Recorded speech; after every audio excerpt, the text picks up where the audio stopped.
At the birthday gala for my fiancée Victoria Somerset's grandmother, the son my father adopted suddenly snatched the gift from my hands and announced loudly to the crowd, "Mrs. Somerset, our family's adopted son is thoughtless and hasn't prepared a gift for you.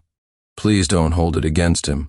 When we get home, I'll have my father teach him a proper lesson." His mocking, belittling voice filled my ears. In the past, I would have certainly given in, silently enduring his slander.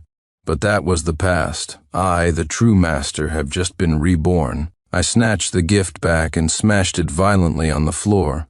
A priceless imperial green jadeite bangle shattered into 3 pieces before everyone's eyes. Watching Ethan Quinn's face turn ashen, I sneered at him. "You look like you've never seen anything of value. Did you really think you could use something from the Ainsworth family to put on airs? And you'll have your father teach me a lesson? Do you dare bring your real father here? The one who just got out of prison after a 10-year sentence for robbery?" Chapter 1. My words plunged the entire banquet into silence. Everyone exchanged glances, then broke into hushed whispers. Ethan's face twisted for only a moment before he quickly recovered, putting on the guise of a peacemaker. "Sincere, I know you're upset that I didn't help you prepare a gift, but this is Mrs. Somerset's birthday gala. Victoria and I had to beg for you to even be allowed to come." This humble, submissive act quickly won him the sympathy of many. One impatient guest spoke up directly. "Sincere Ainsworth, just because the Ainsworth family was kind enough to adopt you, do you really think you're one of them? Young Master Quinn is the sole heir of the Ainsworth family, the true crown prince of the city's elite." Hearing this, a flicker of glee crossed Ethan's face. He stepped forward and gripped my arm. "Sincere, didn't you say you wanted that limited edition men's watch from Elbrand this year? I'll buy it for you when we get back. Just don't cause a scene at Mrs. Somerset's party." His words sent ripples through the previously calm gathering. "The limited edition Elbrand watch? I remember there are only 5 in the world. The price tag is over $3 million, and you can't even get one if you have the money. The Crown Prince is so good-tempered, offering a gift like that so casually. I think it's that adopted one who's shameless with an attitude like his. He should be kicked out of the Ainsworth family." The accusations swirled around me, everything replaying just as it had in my past life. In my previous life, Franklin Quinn had blamed me for my mother's death and adopted Ethan when I was just 5 years old.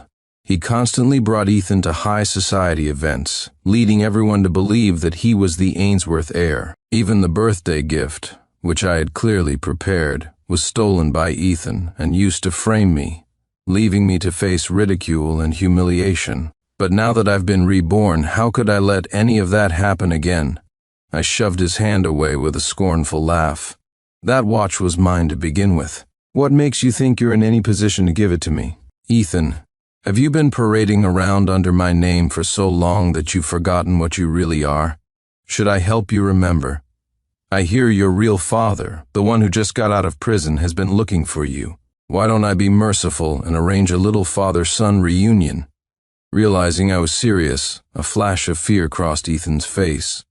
As we stood in a tense stalemate, a voice suddenly cut in. "What is all this commotion about?" The crowd parted to let Matilda Somerset, leaning on a cane, walk through. After hearing the story, her eyes narrowed. "Sincere Ainsworth, is it? I've heard Victoria mention you a few times. Ethan has a kind heart and won't stoop to your level, but if you insist on causing trouble again and again, don't blame me for being severe." Catching the threat in her tone, I couldn't help but chuckle. "Severe? This marriage arrangement was something your Somerset family shamelessly begged for out of greed. And now you dare turn the tables and threaten me?" Not expecting me to be so disrespectful, Matilda Somerset barked, "Insolence! How dare a mere adopted son like you spout such nonsense here? Are you trying to ruin my birthday gala? Security, get this worthless scum out of here." The security guards immediately closed in on me, but I spoke slowly and calmly. "Mrs. Somerset, the very hotel you're holding this party in is owned by my Ainsworth family. And you want to throw me out? If anyone dares to touch me today, I'll make sure they can't survive in this city's social circle by tomorrow." And as for all of you running your mouths, you should first consider whether you can afford to offend the Ainsworth family." Seeing my conviction, everyone in the room hesitated. Matilda Somerset slammed her cane on the ground, but ultimately, she didn't dare have me thrown out. "Go and get Victoria. She met her fiancé at the Ainsworth estate back in the day. I'd like to see how much of what this little bastard says is true." At her command, Victoria Somerset came running over. Chapter 2. All eyes were on Victoria, but she pulled me aside, her face grim, and hissed in a low voice, "Sincere, are you insane? Do you have any idea how humiliating this is for Ethan?" Seeing the disgust on her face, I suddenly laughed. In my past life, Ethan's smooth takeover of my identity in front of everyone was largely thanks to Victoria's help. Years ago, Victoria's grandfather had done my own grandfather a favor, and the Somerset family used that debt to force an engagement between me and Victoria. But while she was my fiancée in name, she secretly championed Ethan, attending parties on his arm and making her feelings for him clear. As a result, many people believed Ethan was her true fiancé. In my past life, she stood by and watched as Ethan framed me time and again without saying a word. Now she was all too eager to jump in. I tore my arm from her grasp and pressed her. "Then why did you repeatedly let everyone believe he was the Ainsworth heir? Without your silent approval, how could he dare to use my name in front of all these people and claim that I'm the adopted one? You're worried about his humiliation, but you're not worried about me being slandered? Victoria, I advise you to think carefully. Either you clearly state the truth about Ethan and me, or this engagement is over." Seeing Victoria hesitate, Matilda Somerset grew impatient. "Victoria, what are you still talking to him for? You two have been engaged since you were children. Can't you even recognize your own fiancé?" Ethan also stepped forward and took Victoria's hand. His face was pale, but he forced a calm expression.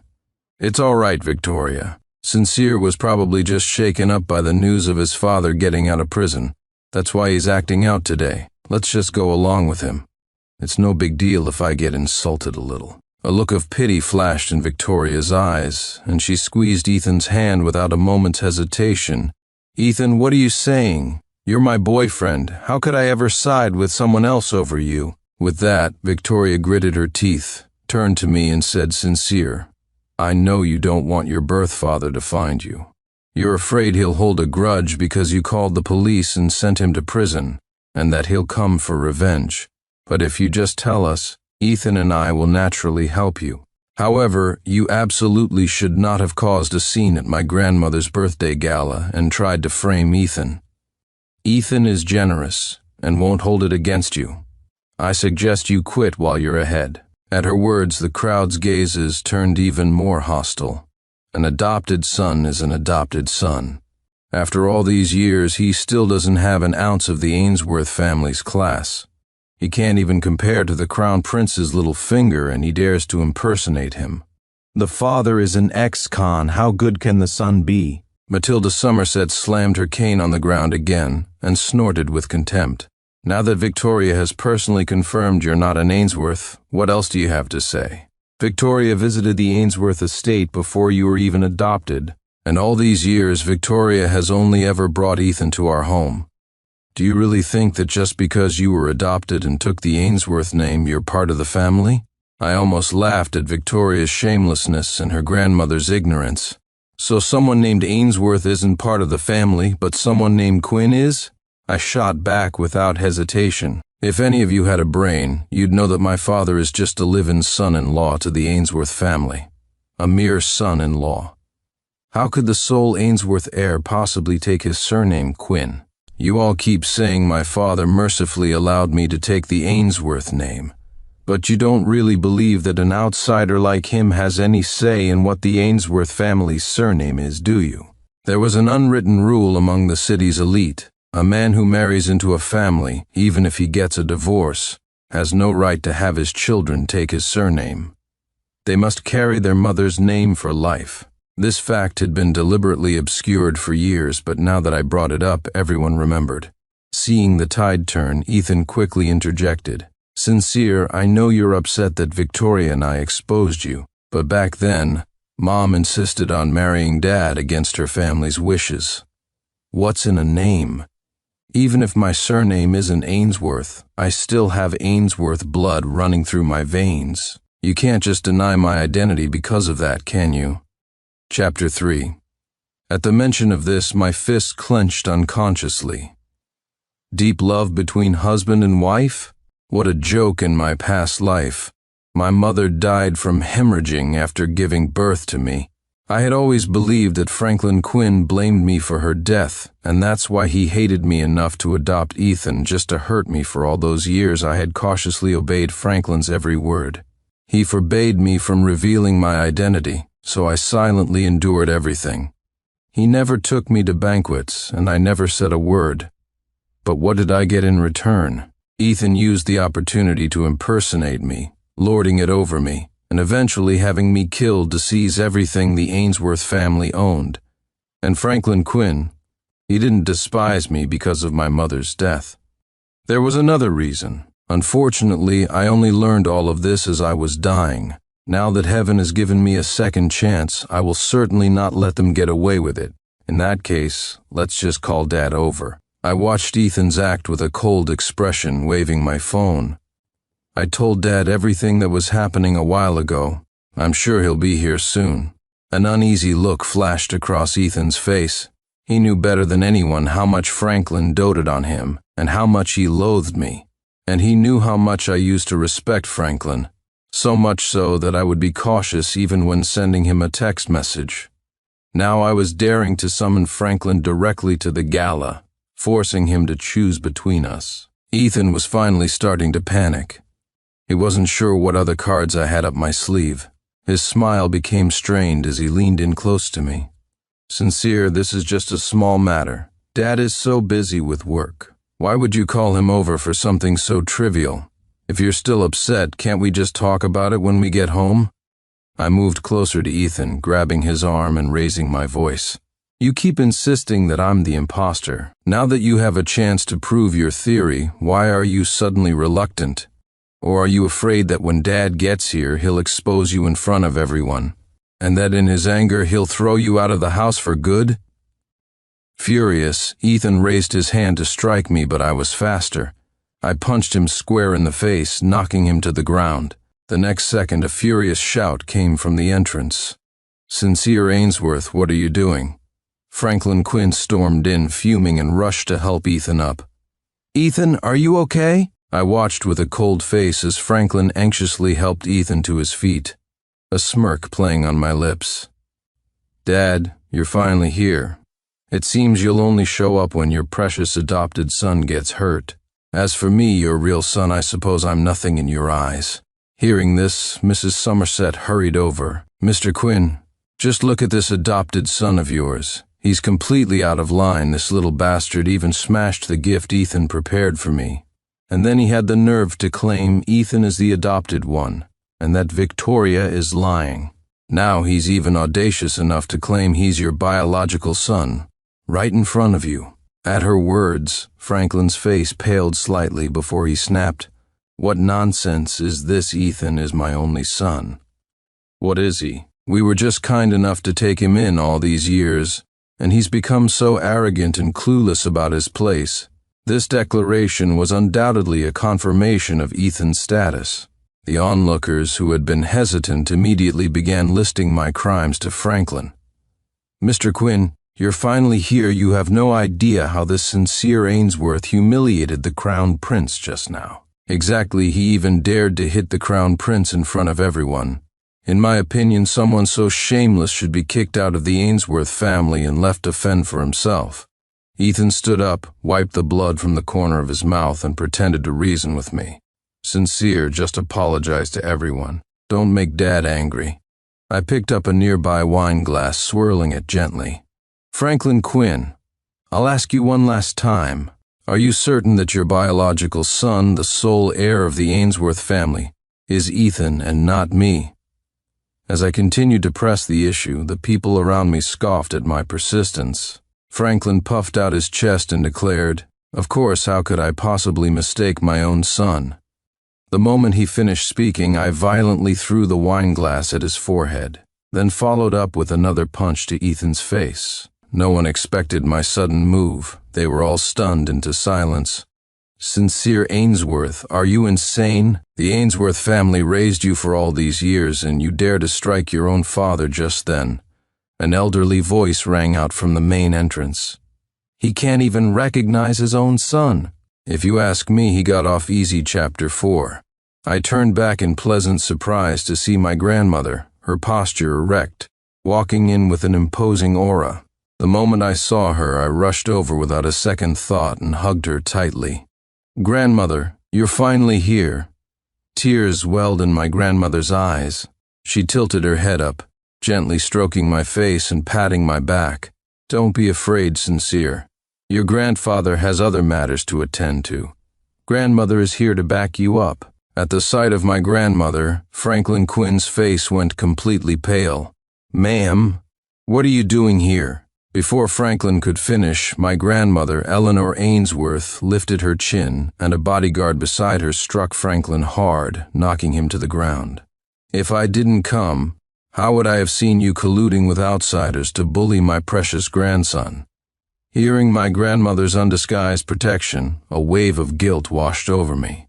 In my past life, misled by Franklin, I believe my grandparents resented me for causing their daughter's death, which was why they had ignored me for so many years. It wasn't until I was on my deathbed, when Ethan was gloating over me, that I learned the truth. Franklin had used the excuse that I didn't want to see my grandparents to keep them away. All the gifts they had sent me were given to Ethan by Franklin, becoming the perfect evidence for him to usurp my identity. When they learned I had been imprisoned and had gone missing, my grandparents rushed to find me, only to get into a car with tampered brakes arranged by Franklin. They died without ever seeing me again. That's why, upon my rebirth, I immediately dialed the number I knew by heart and told my grandparents everything I had endured. Franklin shot me a hateful look before scrambling to explain. "Ma'am, this is all just a misunderstanding. Sincere has always been cowardly and weak, unable to handle large crowds like this. That's why I had Ethan come instead. They're brothers. Wouldn't it be better for them to support each other and grow the Ainsworth Corporation together?" At this, Eleanor sneered. "Brothers? Franklin Quinn, don't you forget that you married into my Ainsworth family. You claimed you were adopting Ethan to give Sincere a playmate. It was only because he was Sincere's playmate that I allowed him into the Ainsworth home to enjoy all of this. Since when was he allowed to be Sincere's equal, let alone covet everything that belongs to Sincere?" Ignoring Victoria's attempts to stop him, Ethan stepped forward, his face full of resentment. "Madam Ainsworth, I have been nothing but devoted to you all these years. Don't I even deserve to be treated as an equal?" Franklin, terrified, quickly pulled Ethan back. "Ethan, are you crazy? Shut up, devoted," Eleanor scoffed disdainfully. "Ethan, do you think I'm a fool like Franklin Quinn? I've seen this kind of trick countless times. Is your so-called devotion driving a wedge between me and Sincere, then offering a few hypocritical words of concern? The Ainsworth family doesn't need your hollow greetings. If you had any real ability, if you had used the opportunities the Ainsworth family gave you to build something for yourself, I might have thought more highly of you. But if you think you can use that to step on Sincere, you'll have to get through us. First, let me make one thing clear. Everything the Ainsworth family owns will one day belong to Sincere, and Sincere alone. Neither you nor Franklin Quinn should even think about taking a single penny from the Ainsworth family. Sincere, let's go home with grandmother." Everyone was intimidated by Eleanor's presence, and no one dared to speak for a long time. Once we were out of the banquet hall, my grandmother lovingly stroked my face. "Don't be afraid, Sincere. Your grandfather and I will always have your back." I hugged her tightly and nodded again and again. My grandmother went straight back to the villa with me and told me to pack my things to move back to the main Ainsworth estate. But as soon as we reached the gate, Logan, the gatekeeper, saw me and his face soured. "How come you're back alone? Where are young Master Quinn and Mr. Quinn?" "Leaving them behind at the banquet hall. No wonder Mr. Quinn has disliked you all these years." Chapter 5. My grandmother, holding my hand, leaned out and looked at Logan. Is this the kind of servant Franklin Quinn has been managing? A mere gatekeeper has the audacity to pass judgment on his master? Logan might look down on me, but he would never dare to disrespect my grandmother. The moment he saw her, he was so frightened he nearly dropped to his knees. Madam Ainsworth, what are you doing here? Eleanor looked at him coldly and gave an order. I only let you work at this villa to look after Sincere because your father served the Ainsworth family for many years, paying you tens of thousands a month, and this is the kind of ungrateful wretch we get. Fire him, and his father too. Hearing this, Logan immediately fell to his knees and begged, Madam Ainsworth, this is all a misunderstanding. My daughter just started college, my son is still in school. You can't fire me. Eleanor ignored him and had her bodyguards use a key to open the gate, driving me inside. This villa had been built specifically for my mother by my grandparents. Every detail of its design and decoration was according to her tastes, but the vast fields of climbing roses had been completely dug up and replaced with red roses, a gift from Ethan to Victoria. Even the carpets and chandeliers in the living room had been changed. Eleanor's eyes turned red as she looked at the unrecognizable space, her voice hoarse. Who changed everything in this villa? A maid walked over and said casually, Young Master Quinn liked it, so of course Mr. Quinn had it changed. And who are you, old hag? Mr. Ainsworth, please don't bring strangers in here. What if she's carrying some kind of virus and infects young Master Quinn? Can you take responsibility for that? Before the insolent maid could finish, my grandmother, furious, slapped her hard across the face. If you don't know how to speak respectfully to your master, then I'll teach you myself today. Shocked that my grandmother would strike her, the maid shot her a hateful glare. You old hag, who do you think you are? I'll tell young Master Quinn, and he'll have Mr. Quinn throw you both out. I gently rubbed my grandmother's reddened palm and said softly, without looking up, clueless and noisy. The moment I spoke, a bodyguard immediately gagged her. Martha, the cook, heard the commotion in the kitchen and rushed out. She too froze in place when she saw my grandmother. Madam Ainsworth, what are you doing here? Eleanor's gaze swept over the dishes on the table, her eyes suddenly sharp. Martha, I recall you've been with the Ainsworth family for quite some time. Are you not aware that Sincere is allergic to seafood and hates cilantro? This is all seafood and cilantro. Who was this prepared for? I pay you all so much money to take care of Sincere. And this is how you bully him. Seeing how upset my grandmother was, I quickly patted her back to soothe her. It's okay, grandmother. I'm just going to grab something and then I'll leave with you. My grandmother insisted on not leaving me alone and wanted to see my room. But when she saw that what I called my room was just a small storage closet, while Ethan's room was the largest and brightest in the entire villa, her eyes suddenly welled with tears. That room, that was the one your mother prepared for you, that beast Franklin Quinn. He actually made you live in a room like this for so many years. My poor Sincere, how much you must have suffered. I picked up the jade pendant my mother had left me and hugged my grandmother. Grandmother, I'm fine. All these years, because of Franklin's deceptions, I had believed I was a sinner. The servants' neglect, Franklin's favoritism, and all the suffering I endured, I thought it was all my due punishment. But it wasn't until my grandmother arrived that I realized how terribly wrong I had been. I am not a sinner. I am loved and cherished. These things should have been mine all along. Thinking of this, I looked at my grandmother and said, Grandmother, I want to burn everything in this villa to the ground and rebuild it, restoring it to how my mother liked it. My grandmother gripped my hand and nodded. Yes, this villa is in your name after all. You have every right to do as you please with it. Chapter 6. Hearing my grandmother's words, I immediately looked at the bodyguards beside her. Throw everything from the rooms into the yard and burn it, and all the servants here are to be fired for dereliction of duty. At this, the onlooking servants panicked. On what grounds? We were hired by Mr. Quinn and young Master Quinn. You have no right to fire us. That's right, Mr. Quinn and young Master Quinn. Haven't said anything. I glanced at them all and said coldly, "The money used to hire you comes from the Ainsworth family accounts. But do I need to find evidence of how you've mistreated me all these years? As for all the things you've stolen, I can let it go. The condition is that you help clear out the rooms. Otherwise, I don't mind calling the police and having you arrested one by one." Over the years, these servants, under the protection of Franklin and Ethan, had secretly stolen many of my belongings to resell. With this leverage, they didn't dare say another word and frantically began moving things. Just as they finished, Franklin and Ethan returned, only to witness all of their belongings piled on the ground, with me holding a lighter in my hand. "Don't," Ethan screamed, trying to rush forward and snatch it. I sidestepped him and tossed the lighter into the pile. In an instant, flames erupted, swiftly consuming everything on the ground. "Sincere Ainsworth, that's my stuff," Ethan cried out, watching his designer clothes and luxury watches burn, his eyes filled with hatred for me. "What right do you have to burn it?" I held my grandmother's arm and stood tall. "Your stuff? Franklin Quinn bought all of this for you, didn't he?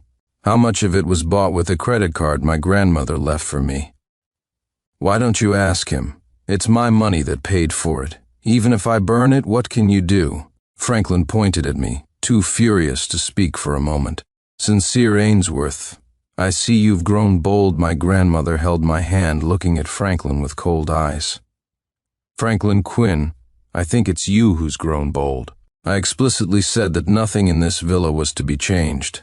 Yet you destroyed all of my daughter's things for this adopted son. Since you love this adopted son so much, then go and live the same life as him. Your termination letter from the corporation is already prepared. I will also be reclaiming all the properties. You no longer have the right to use them, and from now on, you will never appear before Sincere again." With that, my grandmother led me away, leaving Franklin and Ethan to seethe in impotent rage. My grandmother took me back to the Ainsworth estate and told my grandfather everything I had gone through. My grandfather was so angry he smashed several teacups and cursed Franklin for a long time. That Franklin Quinn, he made so many promises to us that he would treat Sincere well, and in the end, he let a mere adopted son walk all over Sincere and even abuse him. Thank goodness we never let him take over the family business. Imagine the disaster if we had seen my grandfather so enraged. I quickly went to comfort him. "Grandfather, getting so angry is bad for your health. Besides, don't you find it strange? Ethan is just an adopted son. Why would Franklin value him so much?"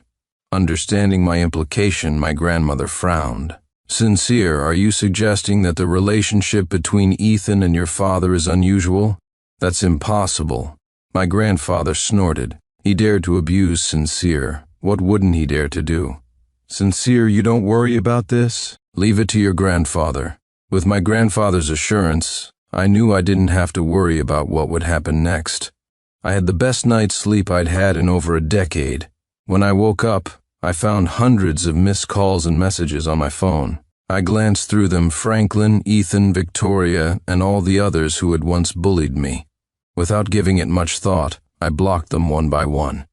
Just as I finished breakfast downstairs with my grandparents, the butler hurried in. "Sir, madam, young master, there are visitors at the gate. It's the Somerset family." Chapter 7. Hearing this, my grandfather looked at me. "Sincere, do you want to see them?"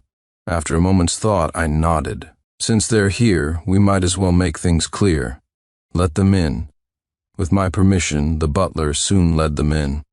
The moment they entered, Victoria's father, Gregory Somerset, shoved her to the ground. "Mr. Ainsworth Sr., it's all my wretched daughter's fault. Yesterday was just a foolish joke, and it caused Sincere to suffer. Get on your knees." Now Victoria knelt reluctantly, her eyes fixed on me with clear resentment. "Sincere, I know I was wrong. You've always wanted to marry me, haven't you? Let's set the date today. But the only condition is that you can't target Ethan anymore, and you can't cancel the contracts with the Somerset family." I couldn't help but laugh at such shameless words. "Victoria Somerset, who do you think you are? Do you really think I'm desperate to marry you?" Victoria glared at me. her face flushing with anger. Then what else are you planning to do? Don't think I don't know. You burned all of Ethan's things yesterday and kicked him out of the house. He's your brother. How could you be so heartless? Slap. The sharp sound of a slap echoed through the living room.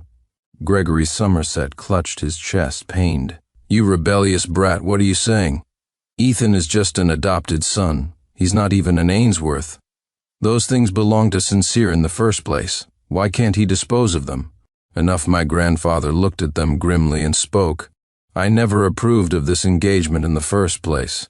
If it weren't for the respect I have for your father, I would never have let Sincere be tied to this girl. I had originally planned to support your Somerset family more, as a way of repaying your father's kindness. I never imagined you would raise such a creature. Realizing the gravity of his words, Matilda Somerset, who had come along, began to panic. Victoria was just momentarily confused, deceived by that adopted boy. Give her some time, she will surely come to her senses. My grandmother stood up and took my hand. There's no need. My Sincere doesn't pick up trash. Since she likes Ethan so much, as elders, we should of course fulfill her wish.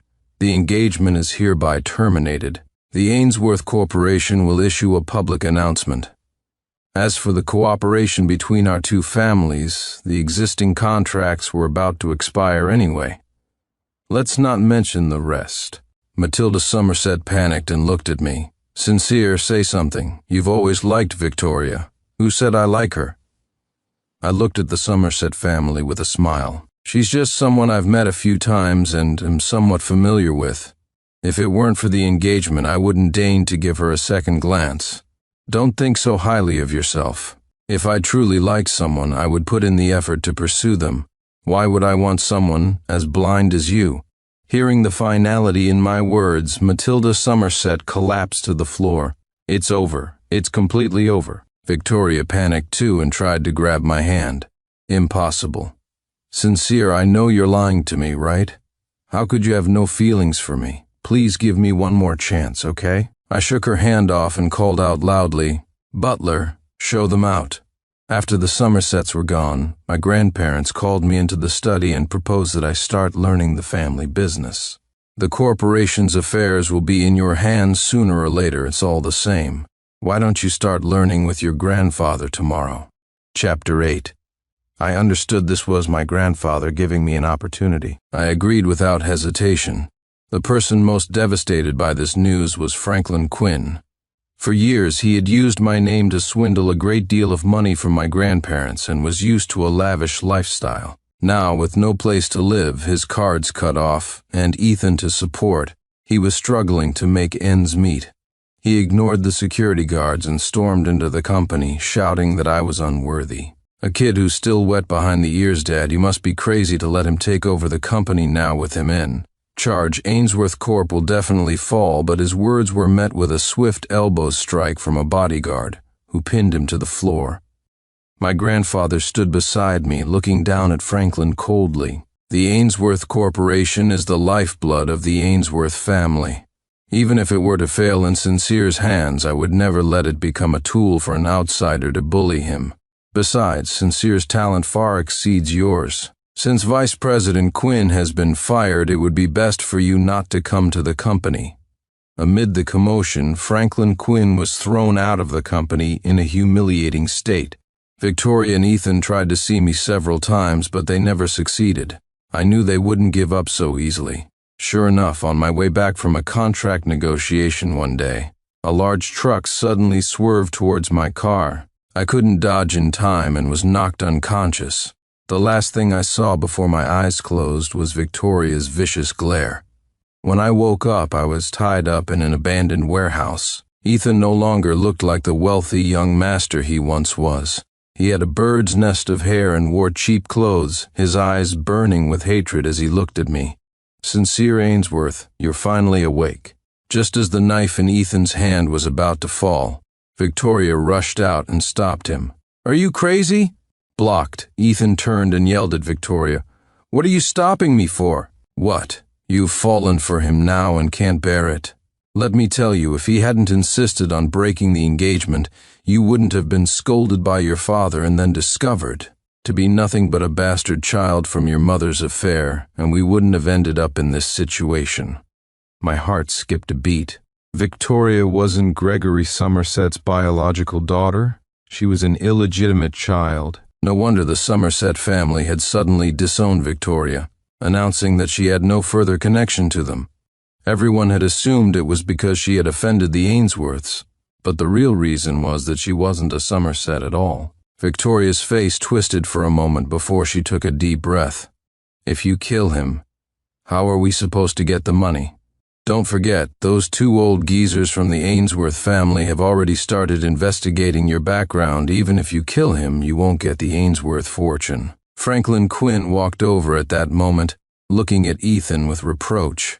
"Ethan, Victoria's right. If you had just followed my plan and acted with a little more discretion, I could have used Sincere to gain control of the Ainsworth Corporation and then gotten rid of those two old folks.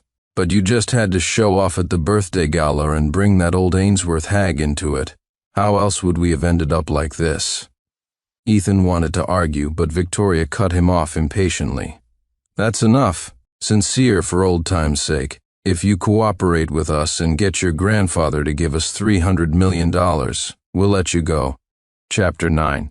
Hearing such ridiculous words, I smirked. "Victoria, do you think I'm a fool?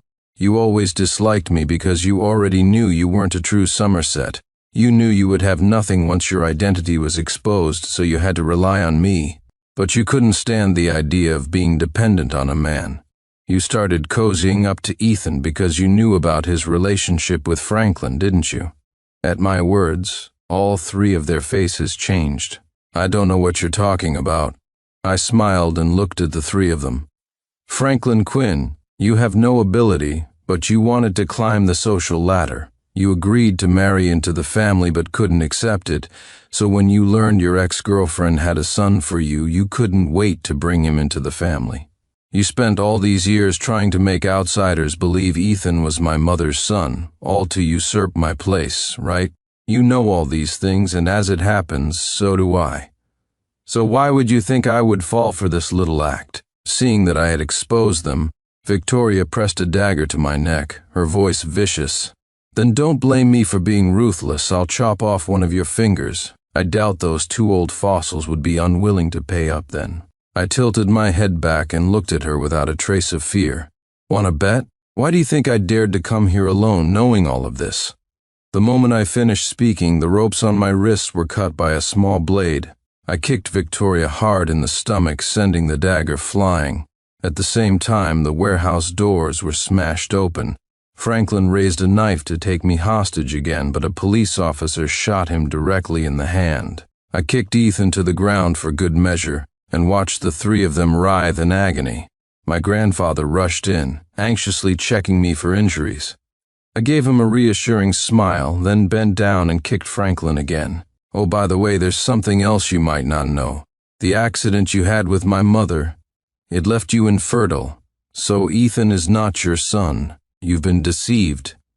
This was why my grandmother had immediately dismissed my earlier suspicion. They were cautious people and knew Ethan couldn't be Franklin's son, which is why they agreed to the adoption. They just hadn't anticipated that my mother, worried about her husband's feelings, had hidden the truth about his infertility from him. And Franklin, deceived by his ex-girlfriend, genuinely believed Ethan was his son. Franklin's eyes widened in disbelief. "Impossible, I don't believe you, you're lying."